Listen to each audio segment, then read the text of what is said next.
Okay, so let's dive into a story from a time not so long ago when it felt like the US economy was completely spiraling out of control. We're talking about a crisis where prices for, well, everything were doubling every few years. It pushed the country to the brink and it forced policymakers to make a truly agonizing choice. 14%. That's not just a number on a page. That was the crippling inflation rate Americans were facing. It meant your savings were just melting away day by day. Your paycheck bought less and less every single week. The future, it felt completely uncertain. This was a full-blown crisis, and it was going to demand a drastic and very painful solution. So how in the world do they pull the economy back from the edge? Well, in this explainer, we're going to walk through the whole story. First, we'll get a handle on just how massive this inflation problem really was. Then, we'll open up the toolkit economists were working with.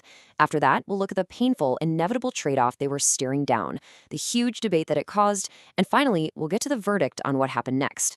So, picture this. It's October 1979. The Federal Reserve makes a decision. They decide they have to kill inflation. And to do it, they're going to start a policy they know will throw millions of people out of work and spark the worst recession in a generation. So the question is, why on earth would they intentionally inflict that much pain on the economy? To get why they made that call, you've got to look inside their toolkit. Think of the economy as this incredibly complex machine. Well, economists basically have three main levers they can pull, and each one connects economic output, unemployment, and inflation in this really delicate balance. All right, so let's break down these three key relationships one by one. First up is something called Okun's Law, and it's all about how the country's overall economic growth connects to the number of jobs available. The first piece of this puzzle is a really simple but powerful idea that's backed up by tons of data. You can see it right here. There's this super clear link. When the economy grows faster, unemployment goes down. It's a fundamental relationship known as Okun's Law. So here's what that formula really means in plain English. Just to keep unemployment from going up, the economy has to grow by about 3% every single year. You can kind of think of it like an economic treadmill. You have to run at that 3% speed just to stay in the same place, and that's because new people are always entering the workforce and businesses are always getting more efficient. And that brings us to the second tool, the Phillips curve. And this is where we get to the central, really painful dilemma.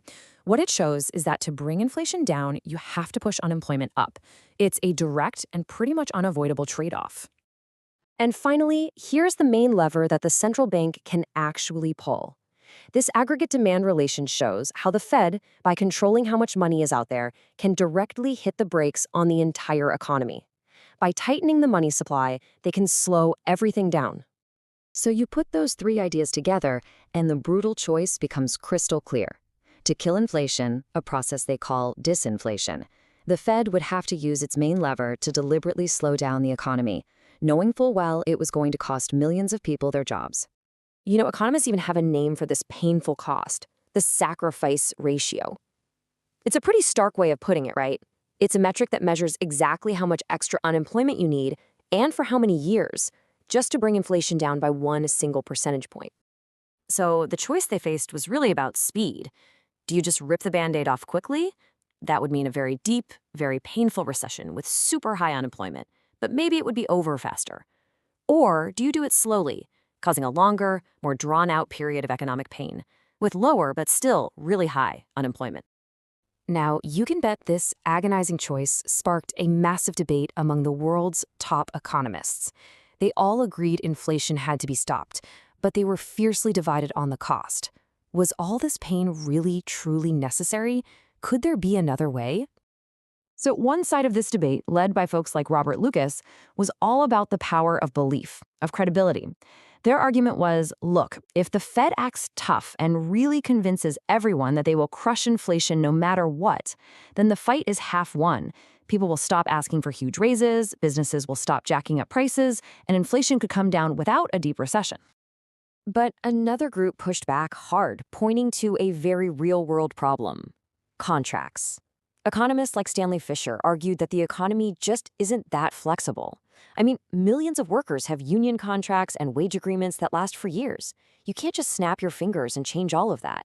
They warned that a sudden, sharp policy change would just slam into this wall of existing deals and inevitably cause massive layoffs.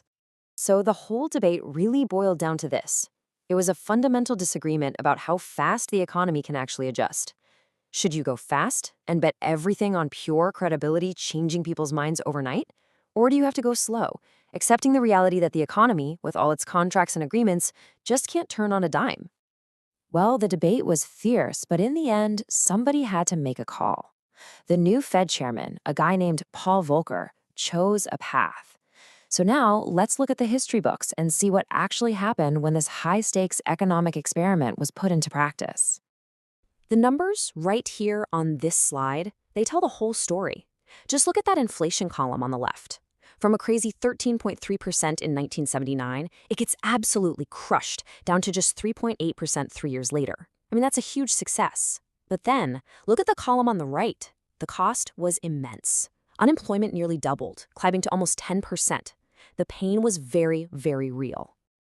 And when all was said and done, when economists calculated that final cost, the sacrifice ratio came out to 1.32. That means for every single percentage point they brought inflation down, the economy paid with more than a point year of higher unemployment. The cost was massive, even higher than many had feared. So what's the bottom line here? The big takeaway is that there was no credibility miracle. There was no painless way out. The hope that a really tough, decisive policy could beat inflation without causing serious economic damage, well, it just didn't happen. The disinflation of the early 80s proved that the painful trade-off between unemployment and inflation was very, very real. And that leaves us with a really tough question, doesn't it?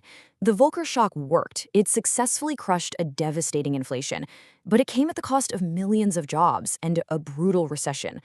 Knowing that immense cost, knowing the pain it would cause, would we be willing to make that same agonizing choice today?